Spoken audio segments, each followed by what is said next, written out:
श्री कृष्ण बनाम जाम्बवान, 28 दिनों तक क्यों चला ये युद्ध। स्यामंतक मणि की कथा, गणेश चतुर्थी और चंद्र शाप का रहस्य। नमस्कार दोस्तों, हम सभी जानते हैं कि श्री कृष्ण ने अर्जुन को गीता का अमृत दिया।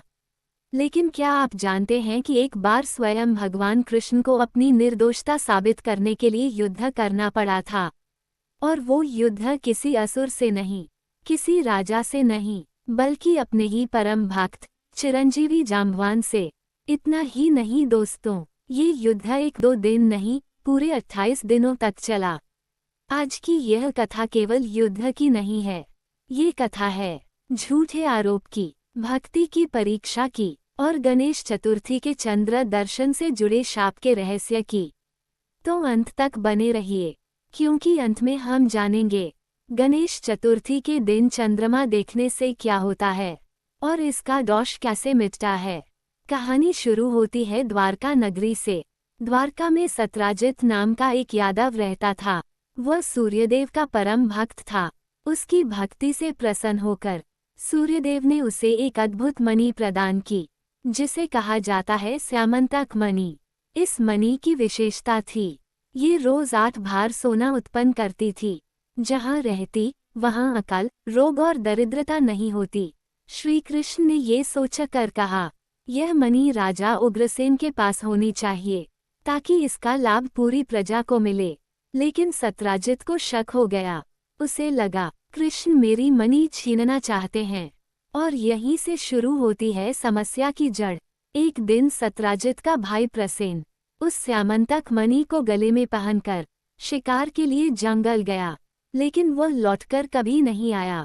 जंगल में पहले एक शेर ने प्रसेन को मार दिया, फिर उस शेर को जाम्बवान ने मार दिया और स्यामंतक मणि लेकर अपनी गुफा में चले गए। जाम्बवान ने उस चमकती मणि को अपने बच्चों का खिलौना बना दिया। इधर द्वारका में हड़कंप मच गया। सत्राजित ने बिना जांच किए घोषणा कर दी, कृष्ण ने ही मेरे भाई को मारकर मणि चुरा ली है। सोचिए दोस्तों, पूरी नगरी में भगवान कृष्ण पर चोरी और हत्या का झूठा आरोप। भगवान कृष्ण चुप नहीं बैठे। अपनी निष्कलंक छवि को बचाने के लिए वे स्वयं जंगल निकल पड़े, एक एक सुराग खोजते हुए। पहले उन्हें प्रसेन का मृत शरीर मिला, फिर शेर के पंजों के निशान, और अंत में पहुंचे एक रहस्यमय गुफा के द्वार पर।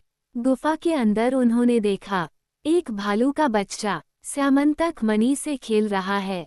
जैसे ही कृष्ण ने मणि उठाई, तभी सामने आ गए महाबली जाम्बवान, रामायण के वही जाम्बवान जो रामजी की वानर सेना के सेनापति थे, जो वामन अवतार के समय 7 बार पृथ्वी की परिक्रमा कर चुके थे। लेकिन उम्र के कारण वे कृष्ण को पहचान नहीं पाए।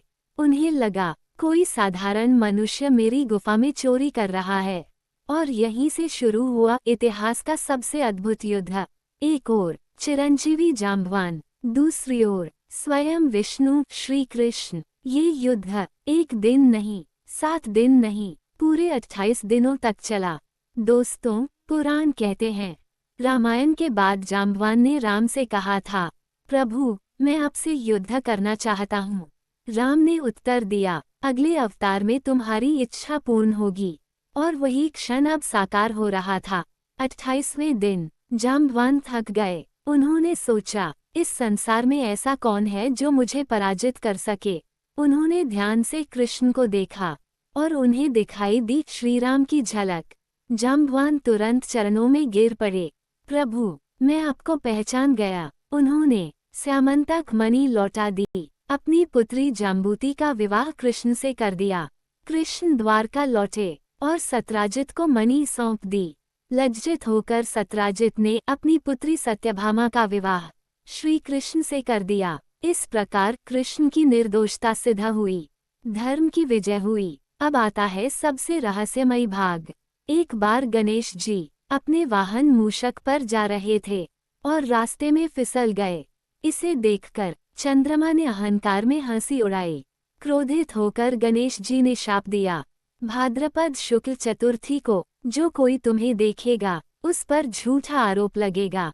कहा जाता है श्री कृष्ण ने भी उस दिन दूध के पात्र में चंद्रमा की परछाई देख ली थी और इसी कारण उन्हें स्यामंतक मणि का मिथ्या दोष लगा। अगर गणेश चतुर्थी के दिन गलती से चंद्रमा दिख जाए तो डरिए मत। शास्त्र कहते हैं स्यामंतक मणि की कथा सुनना या यह मंत्र जपना पर्याप्त है।